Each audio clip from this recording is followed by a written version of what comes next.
we'll talk about is what is normal bite. Second one we'll talk about is overbite. Third one is overjet. And the fourth one is deep bite.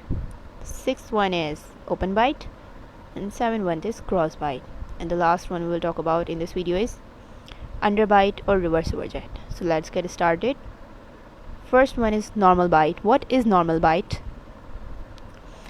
Normally, the incisor edges contact the lingual surface of the upper incisors at or above the cingulum. The picture given below, you can see this is the normal bite. Now we will talk about overbite. What is overbite? Overbite is the vertical overlap of the incisors. Okay?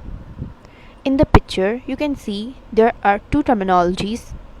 Okay, but we are focusing about overbite. So focus on the lines, red lines. The red lines are showing that it is the vertical overlap of the upper and lower incisors. Okay, so the overlap of lower incisors by the upper incisors.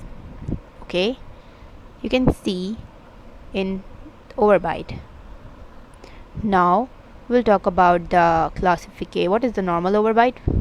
Okay, and it is 2 to 3 mm, but when it is more than 3 mm it becomes increased. This means overbite is increased, and there is another term which we called it is deep bite. So when the overbite is increased and there is excessive overbite, you can say it becomes deep bite and the value is more than 3 mm.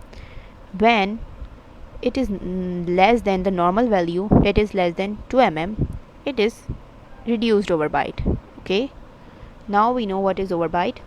Overbite is the vertical overlap of the incisors, and in overbite there is overlap of lower incisors by the upper incisors. Okay, now we'll talk about, look at this picture. This is the overbite. Okay, and the upper incisors are overlapping the lower incisors. Now we'll talk about overjet. Look at the picture. This is the overjet.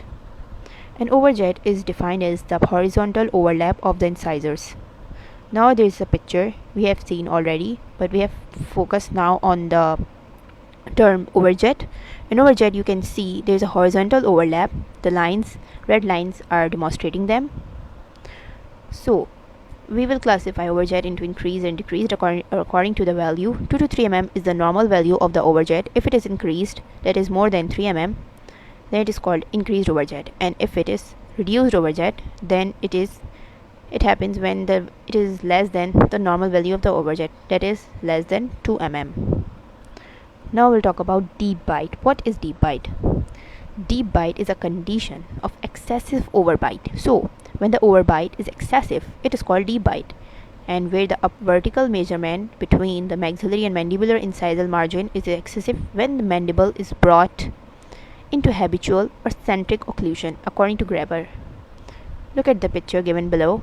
This is showing the deep bite. Now we talk about the types of the deep bite. The normal value of the deep bite is 3 to 5 mm, and the moderate value is 5 to 7 mm. When it is more increased, it is more than 7 mm. It is severe deep bite. So we'll talk about now underbite. Underbite, which is also called reverse overjet. So you know the term already because we have known about what is overjet. So reverse overjet, why we are saying reverse overjet? Because in this terminology is related to overjet, that's why, but it is reversed. The lower front teeth are positioned in front of the upper teeth, and this is seen in class 3 malocclusion, or you can say, look at the picture.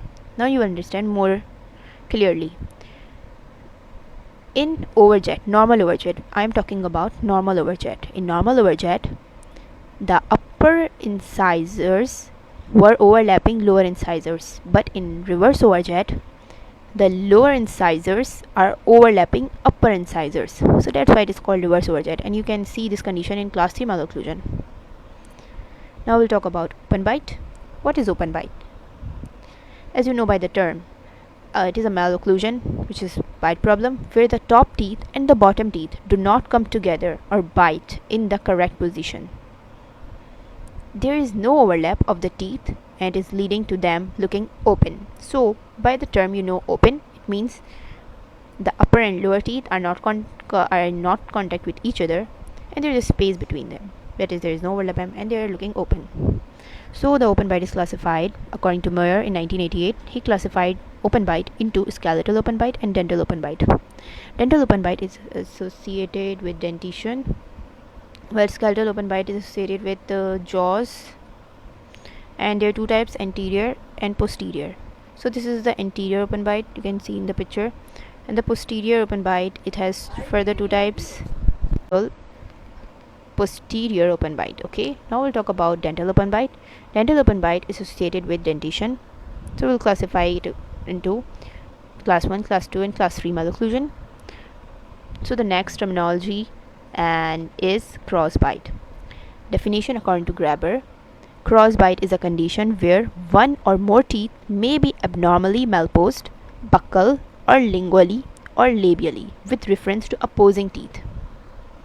So you can see in the picture, the purple arrow is showing crossbite, and it is a posterior crossbite where one tooth is involved. Now we are classifying crossbite, and there are two classifications. One is according to position and the other one is according to origin, where you can see dental crossbite, skeletal crossbite and functional crossbite. Now we will talk about according to position. So according to position, number 1 is anterior crossbite, and in anterior crossbite there may be single tooth involved or multiple tooth anterior tooth are involved. You can see in the picture. In this picture there are single tooth involved, that is lower and upper. Okay, so in next one is posterior crossbite. In posterior crossbite you can see bilateral and unilateral, and the picture given below is showing in the crossbite, and it is unilateral crossbite. Okay, now according to origin, as we know, there is the classified into dental crossbite. Dental crossbite means it is associated to dentition. Skeletal crossbite means it is associated with a skeletal structure, you can say jaws. And functional crossbite, it is due to mandibular shift on closure leading to crossbite. Thanks for watching this video, and we will make further video on the terminology of orthodontics. If you like, comment, share and turn on the notification button for more videos.